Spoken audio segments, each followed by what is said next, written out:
Vikao vya bunge Charles vinaendelea pamoja na Legendary. Yeah. Wiki iliyopita Legendary tukiwa hapa mimi wewe pamoja na Oscar kuna kitu tulimsikiliza mbunge wa jimbo la Arusha mjini. Mrisho Gambo. Kuhusiana na mauzauza ambayo yalifanyika katika jimbo lake.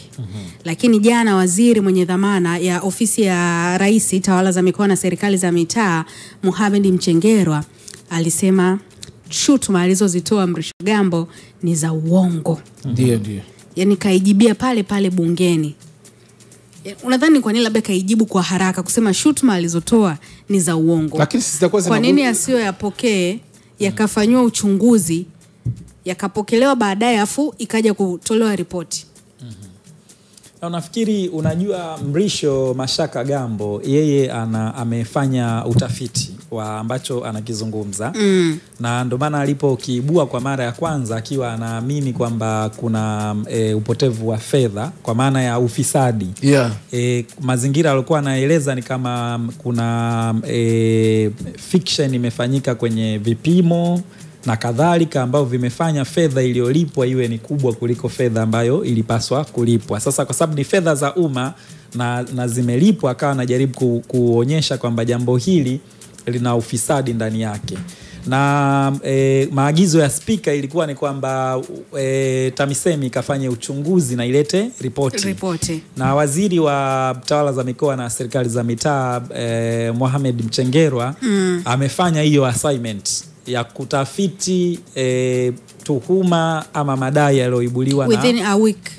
Ndani ya wiki moja. Na jana alikuwa ametoa dokezo kwamba angetoa taarifa hiyo kwa kina lakini kwa ufupisho kwa jana akasema kwamba madai yale ya Mrisho Gambo mbunge hayakuwa na ukweli. Na mbunge akanyanyuka tena bungeni kusema kwamba waziri amepotoshwa, hajapata taarifa kwa kina. Lakini spika alimkingia kifua akasema waziri bado hajatoa ripoti kamili. Kwa hiyo alitoa tukidokezo. Kwa hiyo mbunge awe na subra kusubiri taarifa kamili ya waziri. Mimi nataka nijue kitu kimoja cha waziri ndio imetolewa leo sasa. Baada ya taarifa kamili ya waziri kutolewa leo, mbunge bado ameshikilia kwamba kwa kiasi kikubwa waziri amepotoka ama kupotoshwa. Mimi nataka nijue kitu kimoja Chaz. Inapotokea situation kama hii, nani anakuwa yuko juu ya waziri na mbunge kuchunguza na kutoa taarifa ya ukweli? Kwa sababu tulikuwa tunajua likiangukia kwa mheshimiwa Mchengerwa itakuwa yeye ni mtu wa mwisho kutoa majibu sahihi kwa sababu linaangukia kwenye wizara yake. Sasa kama mbunge anangangania hivi, nani atakuwa ana majibu sahihi katika hawa wawili zaidi ya hawa wawili? Penye mvutano wa waziri na mbunge, sababu waziri ni upande wa serikali na mbunge ni mwakilishi wa wananchi. Bunge ndicho chombo ambacho kinaweza sasa kuja na ukweli wa mwisho kwenye mazingira kama haya. Kwa sababu waziri kwa upande wake, serikali wanasema hakuna hicho ambacho mbunge anadai. Lakini mbunge kwa majukumu yake ya kikatiba ambayo amepewa na wananchi cha kuifuatilia, kuihoji, kuikosoa serikali na ikibidi kuiwajibisha, yeye anasema jambo hilo lipo na waziri amepotoshwa. Ndio maana sasa busara za spika wa bunge Dr. Tulia Ackson ikawa jambo hili liende kwenye kamati ya bunge.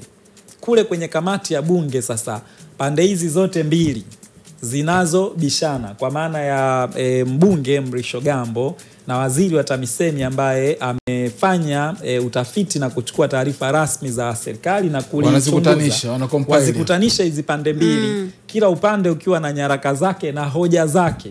Alafu kamati sasa ya bunge ndio itatoka na hitimisho kwamba hapa kati ya Mrisho Mashaka Gambo na waziri Mohamed Mchengerwa ni yupi ambaye taarifa zake zina usahihi. Kwa hiyo jambo hili sasa litashughulikiwa na kamati ya bunge ili kupata ukweli wake na kuliondoa sasa kwenye mazingira ambayo lipo sasa hivi ambapo mbunge anavuta kwake na waziri anavuta kwake.